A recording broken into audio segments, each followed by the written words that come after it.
এতিয়ালৈকে আপোনালোকৰ মাজলৈ কলেজৰ 2-3 ভিডিঅ' মই আনিছিলোঁহে তাৰ মাজতে বহুতো ভাল আৰু বহুতো বেয়া অভিজ্ঞতা হৈ গ'ল মোৰ মানে বহুতো ভাল অভিজ্ঞতা পাইছোঁ বহুতো মানুহক লগ পাইছোঁ বহুতে আহি মোক কয় যে তোমাৰ ভিডিঅ' চাওঁ ভাল লাগে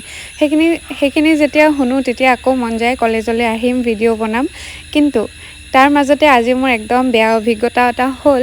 যিটো অভিজ্ঞতা মই বৰ্তমান আপোনালোকৰ আগত শ্বেয়াৰ নকৰোঁ কিন্তু মই মোৰ প্ৰথম যোনটো ভিডিঅ' আপলোড কৰিছিলোঁ কলেজৰ সেইটো মই আৰ্চিভত ভৰাই থৈছোঁ কাৰণ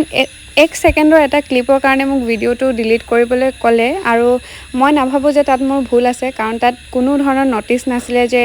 তেওঁলোকক নুঠাবলৈ তথাপিও মই তেওঁলোকৰ কথা মানি লৈছোঁ বাৰু কাৰণ মই এইবোৰত ঝামেলাত পৰিব নিবিচাৰোঁ তো আজি পিছে আমাৰ লাইব্ৰেৰী কাৰ্ড দিলে দেই তাৰ লগে লগে কিতাপ কেইখনমান ল'লোঁ আৰু কিতাপ ল'ব যাওঁতে এইফালে বা এজনী 5th চেমৰ বা এজনী আহি কেনে মোক ক'লে যে তোমাৰ ভিডিঅ' চাওঁ হয়তো তাই মোতকৈ সৰু হ'ব তথাপিও তাই যিহেতু মোৰ ছিনিয়ৰ গতিকে মই তাইক বা বুলিয়ে কৈছোঁ আহি তাই মোক কিতাপ কেইখনমান বাছি দিলে দেই মই মানে বিচাৰি পোৱা নাছিলোঁ আৰু এয়া কলেজত চিঙৰা খালোঁ তাৰো অকণমান ক্লিপ ৰাখিছিলোঁ পিছে আজি মোৰ একদমেই মন বেয়া মই আজি ভাবিয়ে লৈছোঁ যে আৰু মই কেতিয়াও ভিডিঅ' নবনাওঁ কাৰণ মই এইটো কথাও জানো যে মই যদি ভিডিঅ' বনাই থাকোঁ এতিয়া ধৰি লওক বহুতো ভাল পোৱা মানুহ থাকে বেয়া পোৱা মানুহ থাকে তো বেয়া পোৱা মানুহখিনিয়ে সদায় মই ভিডিঅ' নিদিয়াটোৱে বিচাৰিব তো তেওঁলোকে মোৰ ভিডিঅ'টো বন্ধ কৰিব বিচাৰিছে তো ইমানে বাই